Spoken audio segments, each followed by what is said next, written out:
Homer Simpson had always been a creature of habit, but lately his routines had become unnaturally precise.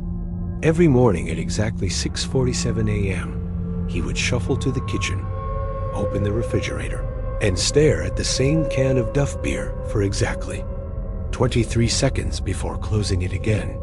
Marge noticed this first, not because it was unusual for Homer to want beer for breakfast, but because of the way he stood, completely motionless, not even breathing visibly.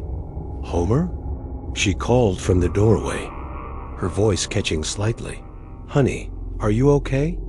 He turned toward her, and for a fraction of a second, just long enough for her mind to register something wrong, his head rotated a full degree past what his neck should have allowed.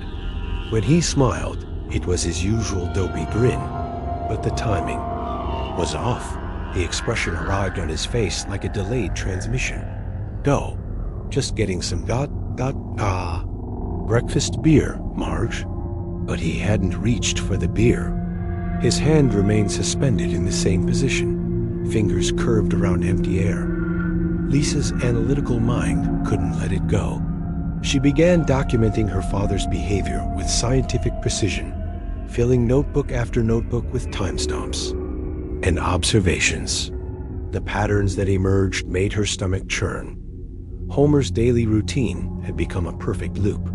Every action repeated with mechanical accuracy. The exact number of chews per bite of donut, 17. The precise angle at which he held his newspaper, 23 degrees. The duration of each dough, 2.3 seconds. But most disturbing were the gaps. Periods where Homer would simply stand in doorways, motionless, for exactly 93 minutes. When questioned later, he would have no memory of these episodes. Lisa installed a hidden camera in the living room. What she captured made her question everything she understood about her father. During the gaps, Homer didn't breathe. His chest remained perfectly still. His eyes didn't blink. But every 47 seconds, his head would tilt exactly 15 degrees toward the window, as if listening to something beyond human hearing. On the fourth night of recording, something listened back. The transformation spreading through Springfield was as methodical as it was horrifying. Marge first noticed it while brushing her teeth. In the bathroom mirror, her reflection continued brushing for exactly 3.2 seconds after she had stopped. When she raised her hand to touch the mirror, her reflection's hand moved in the opposite direction. She told herself it was stress, exhaustion from dealing with Homer's increasingly strange behavior. But the next morning, Maggie refused to look at her.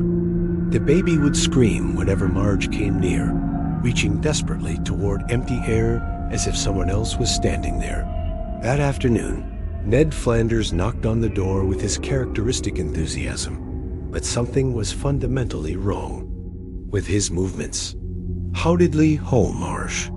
Just wanted to say how much I admire your commitment to the morning routine.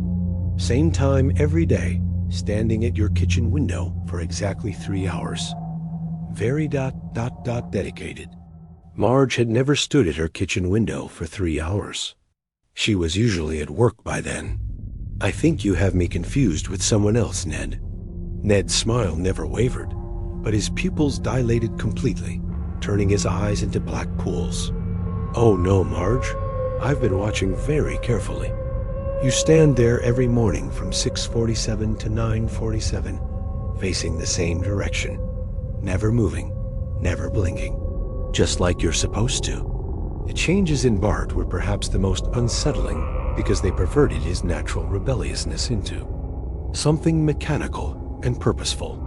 His pranks became impossibly elaborate, requiring precise timing and coordination that seemed beyond his capabilities. When Lisa analyzed his recent schemes, she discovered each one followed the same mathematical pattern, a sequence that repeated every 93 minutes. More disturbing was how Bart executed them.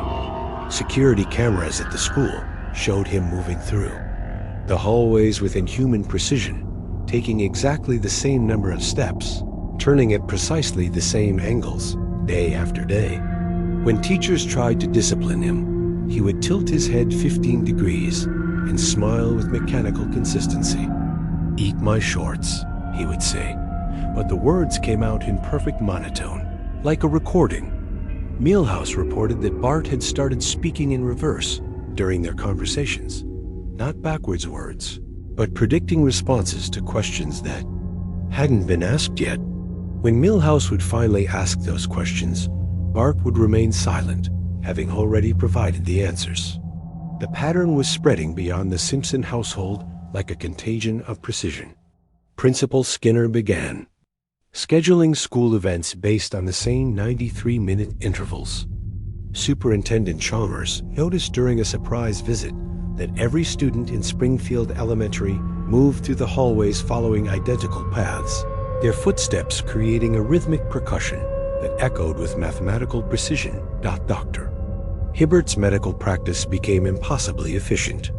He could diagnose patients before they described their symptoms, prescribe treatments for conditions they didn't know they had, and predict recovery times down to the minute. His laughter, once warm and genuine, now came in precisely timed bursts. Every 47 seconds, Chief Wiggum solved every crime with supernatural accuracy, arriving at crime scenes before they were reported. When asked how he knew, he would tilt his head 15 degrees and smile. "Just following the pattern, folks. The pattern never lies." Lisa's research led her to a horrifying discovery. The pattern wasn't random, it was a learning algorithm. Every resident of Springfield was being studied, their behavioral patterns cataloged and perfected. But the entity conducting this research wasn't replacing people, it was upgrading them. The improved residents maintained their personalities, their relationships, their memories. But their actions now served a purpose beyond human comprehension. They had become biological sensors in a vast observation network, each one perfectly positioned to monitor and record human behavior. Lisa realized she was the last unobserved Simpson. The entity had been saving her for last, learning from her family's transformation to perfect its approach.